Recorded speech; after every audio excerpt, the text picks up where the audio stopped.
Elpidus Lau adalah seorang penyuluh agama Katolik non-PNS Kementerian Agama Kabupaten Belu. Saat ini, beliau aktif memberikan pelayanan bimbingan dan penyuluhan, terutama kepada kelompok bina iman remaja Katolik di Paroki Roh Kudus Halilulik, Desa Naitimu, Kecamatan Tasifeto Barat. Moto beliau adalah La Bondad es Garantia de Felicidad. Kebaikan adalah jaminan kebahagiaan. Seiring perkembangan zaman yang makin kompleks, semakin banyak pula manusia yang mengalami kegelisahan, kecemasan, bahkan stres.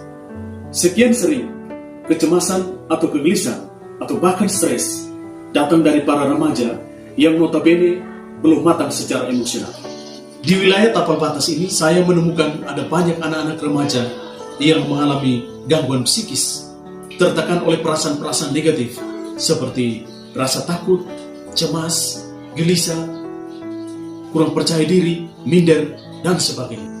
Kondisi distabilitas psikologi yang dialami oleh para remaja ini kemudian berimbas pada menurunnya rasa percaya diri, menurunnya semangat belajar, yang berimbas juga pada menurunnya prestasi, kurangnya semangat dan optimisme untuk mengeksplorasi bakat dan kemampuan yang mereka miliki.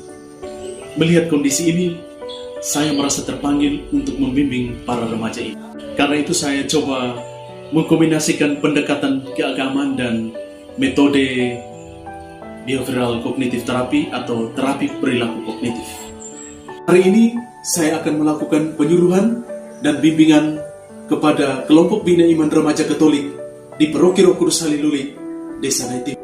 Para remaja milenials di wilayah perbatasan ini, khususnya di Paroki Roh Kudus Halilulik, sebagai generasi penerus gereja dan tanah air, mesti mendapatkan sentuhan atensi yang baik, teristimewa sentuhan pada ranah psikospiritual atau kejiwaan. Karena itu, kehadiran penyuluh agama sangat penting bagi mereka untuk membantu mereka meminimalisir gangguan mental, perasaan, atau psikosomatis yang mereka alami.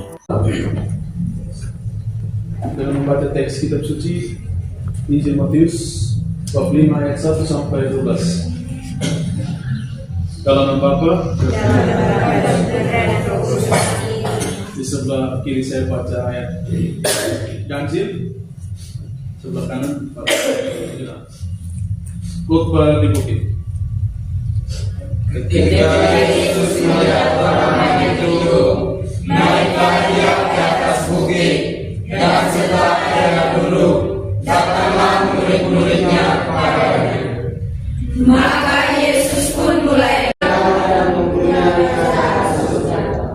berbahagialah orang yang berduka cita, karena mereka akan dihibur. Berbahagialah orang yang berlembut, karena mereka akan memiliki bumi.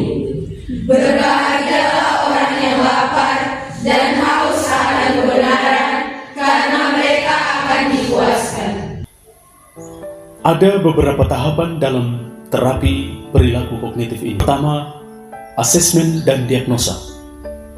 Pada tahap ini, dilakukan asesmen, observasi, anamnese, dan analisis gejala demi menegakkan diagnosa awal mengenai gangguan yang terjadi pada diri anggota bimbingan. Tahap yang kedua adalah mencari akar permasalahan yang bersumber dari emosi negatif.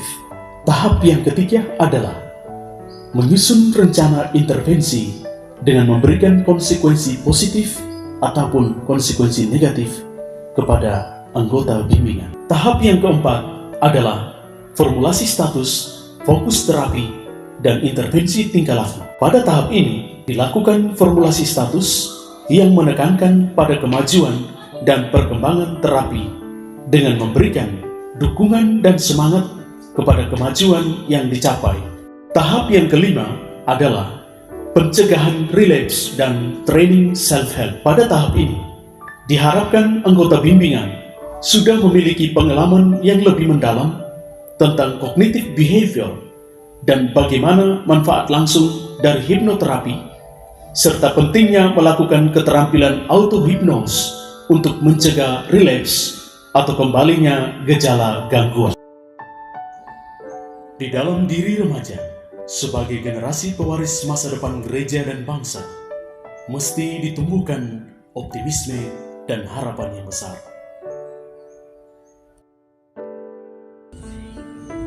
Tulislah kesan yang positif tentang dirimu sendiri, tentang segala potensi yang kamu miliki, yang Tuhan berikan kepada kamu.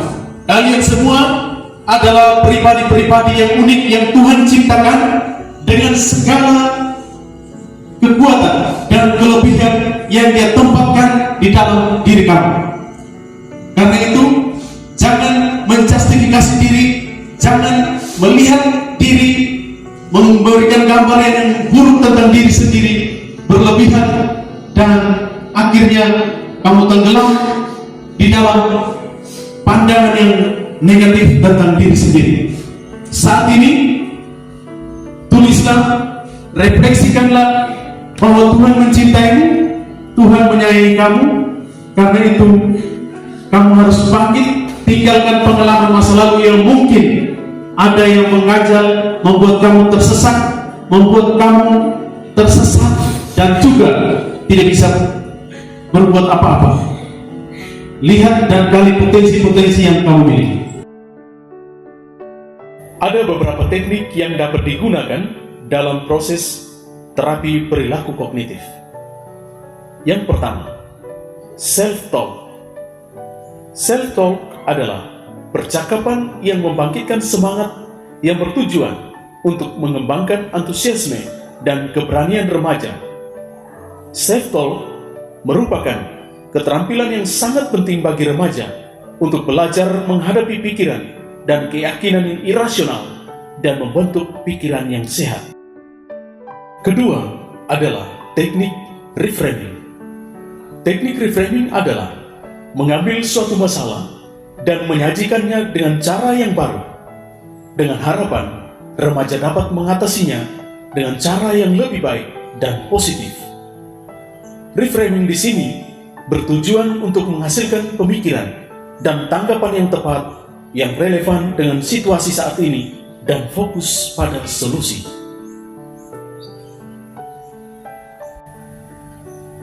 Ketiga adalah teknik cognitive restructuring.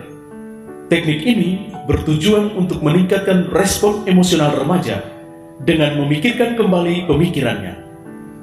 Metode ini mengasumsikan bahwa pikiran irasional dan kognisi yang salah mengarah pada penghancuran diri, dan bahwa pikiran dan pernyataan tentang diri sendiri dapat diubah oleh sikap dan pemikiran seseorang.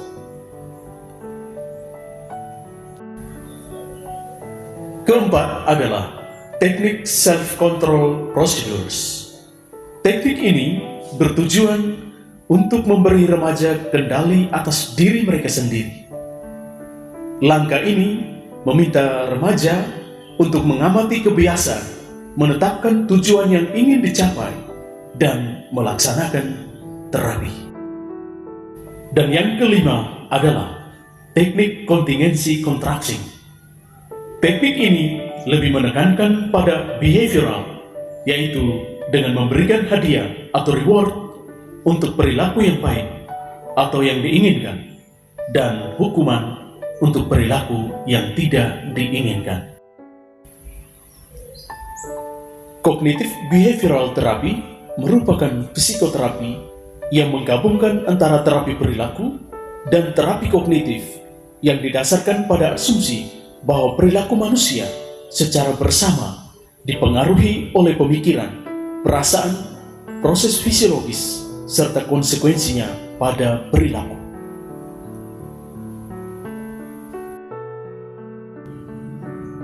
Tujuan dari terapi ini adalah untuk mengubah kognitif atau persepsi anggota bimbingan terhadap masalah dalam rangka melakukan perubahan emosi dan tingkah laku negatif menjadi positif, menuju generasi emas yang bermoral dan berintegritas.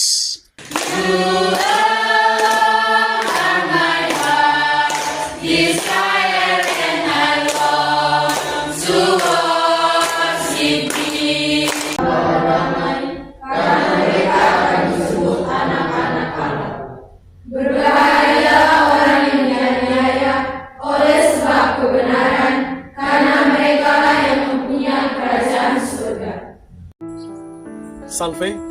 Salam moderasi beragama.